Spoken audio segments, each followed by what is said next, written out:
بار بار یہ سوال آ رہا ہے کہ ہمیں جو سوسائٹی سے مخالفت اختیار کرنی پڑتی ہے یا ہم اپنے عقائد کی اصلاح کر لیتے ہیں تو اس کے معاملے میں ہم کس طرح سے صبر سے کام لیں؟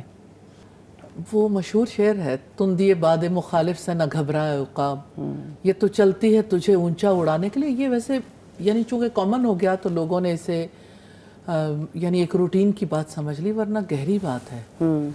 کیونکہ مخالفتیں جب آتی ہیں تو انسان کے لیے استقامت کا راستہ آسان ہو جاتا ہے، کیونکہ راستہ بن جاتا ہے، اسے پتہ ہوتا ہے کہ اب میں نے یہاں پہ جم جانا ہے۔ ورنہ روٹین میں تو انسان کبھی یعنی سہولت کے ساتھ چل پڑتا ہے، کبھی رک جاتا ہے۔ اتنی زیادہ استقامت، اتنی زیادہ صبر کرنے کو اسے موقع نہیں ملتا۔ مخالفت کی وجہ سے صبر کرنا ممکن ہو جاتا ہے اور صبر پر اجر ممکن ہو جاتا ہے۔ اب بات یہ ہے کہ نیکی پر ڈٹ جانا، آپ یہ دیکھیے نا، جیسے فرض کریں کہ آپ گاڑی چلاتے ہیں، جہاز اڑتا ہے، تو اڑتا کیسے ہے؟ یعنی کیا جہاز کو ریزسٹنس فیس نہیں کرنی پڑتی؟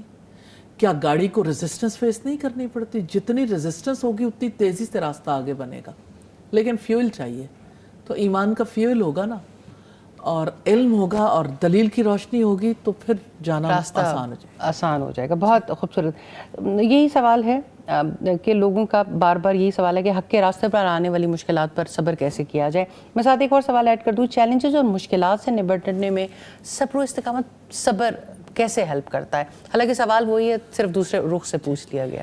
نہیں، سوال بڑا امپورٹنٹ ہے، گہرا ہے اور بہت زیادہ ڈیٹیلز چاہتا ہے۔ دیکھیے، چیلنجز سے نمٹنا کوئی ایک دن کا کام نہیں ہے۔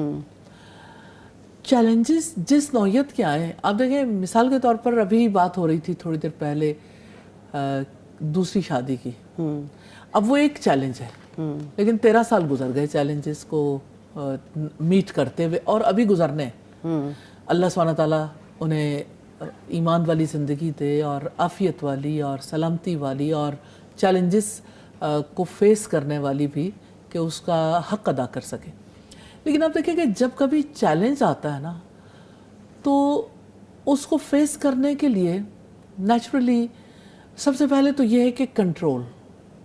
اگر ایک ڈرائیور سٹیئرنگ پہ بیٹھا ہے، سٹیئرنگ اس کے ہاتھ میں ہے، تو آپ مجھے یہ بتائیے کہ وہ کنٹرولڈ رکھے گا تو گاڑی زیادہ بہتر چلے گی یا اسے چھوڑ دے؟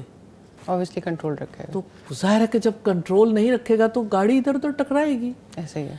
اچھا، اب یہ ہے کہ جس وقت آپ اپنے ایموشنز کو کنٹرول کرتے ہو، آپ اپنے غصے کو کول ہو جاتے ہو تو سب سے پہلی چیز جو ہے وہ آپ تحمل کے ساتھ حالات کا جائزہ لیتے ہیں کہ صورتحال کیا ہے۔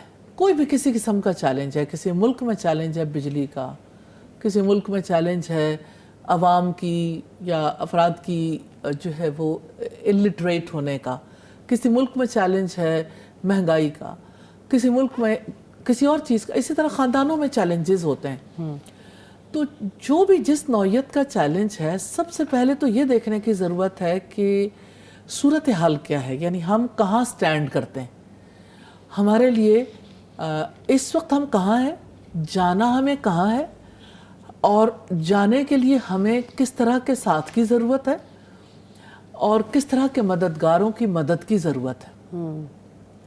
چیلنج کی نوعیت پر ہے کہ آپ کے سامنے چیلنج کس نوعیت کا، تو آپ کول ہو جاتے ہیں تو آپ جائزہ لیتے ہیں چیلنج کو ایکسیپٹ کر کے کہ حالات کا اپنے جائزہ لیا۔ اس کے بعد آپ دیکھتے ہیں کہ راستہ کون سا ہے، کن کن راستوں سے آپ نکل سکتے ہیں صورتحال سے یا نبٹ سکتے ہیں چیلنج کو۔ تو نیچرلی اس کے لیے آپ کو مشاورت کی بھی ضرورت پیش آتی ہے، آپ لوگوں سے ہیلپ لیتے ہو، کہیں کاؤنسلنگ کی ضرورت پیش آتی ہے۔